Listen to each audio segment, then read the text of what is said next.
Bonjour Julie, bonjour Sam, bonjour Pablo, bonjour tous les copains et bonjour tout particulièrement à ceux d'entre vous qui apprécient les dinosaures.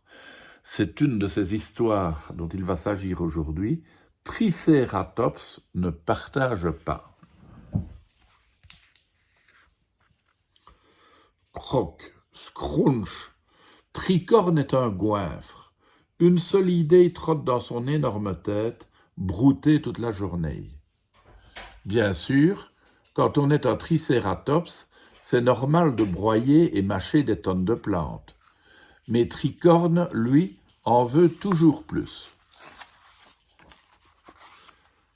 L'après-midi, quand le troupeau fait la sieste, Tricorne rejoint son coin secret. « Hé là-haut, chut, pas un mot, cette prairie est à moi. »« Promis, juré, répond sans s'arrêter Flap Flap, le ptéranodon qui s'en va pêcher des poissons.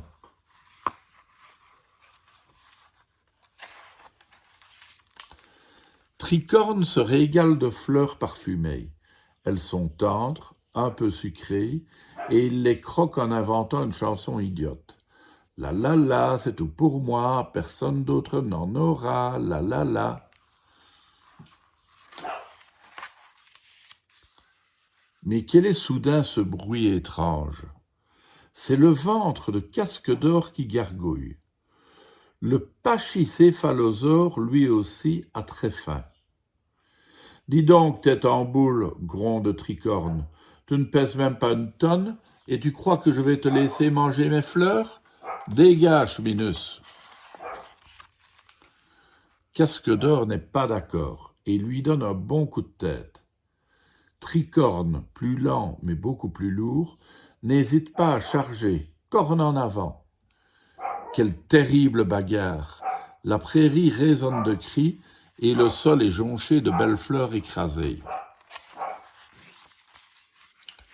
Scrunch, scrunch, surpris par ce bruit, Tricorne et Casque d'Or tournent la tête. « Ne vous occupez pas de moi, dit Nicéphore, l'ankylosaure, j'ai juste un peu faim. » Alors là, le sang de Tricorne lui monte à la collerette. « Ces fleurs sont à moi, rugit-il. » Cette fois, comment se battre à trois?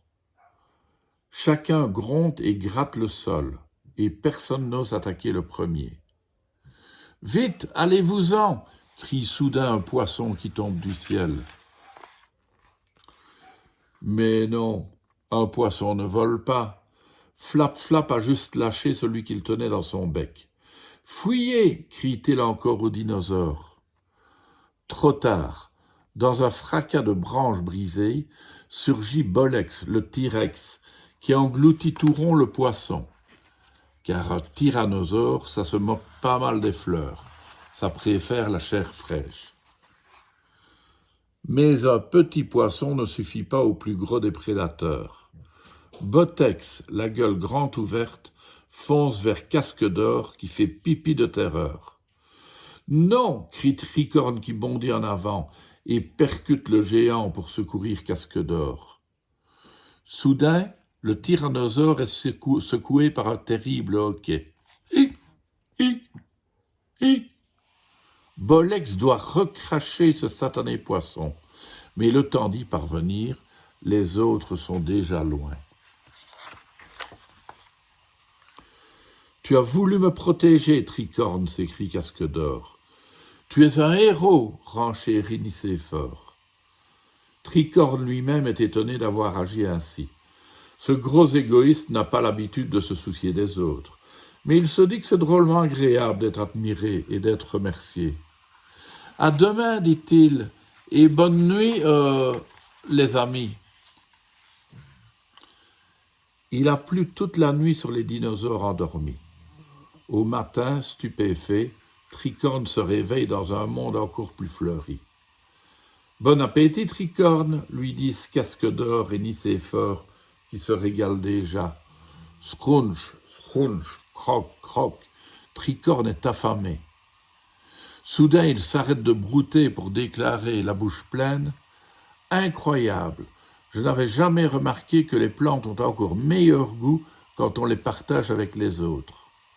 Bon appétit les amis. Et c'est valable chez les humains aussi, pas seulement chez les dinosaures.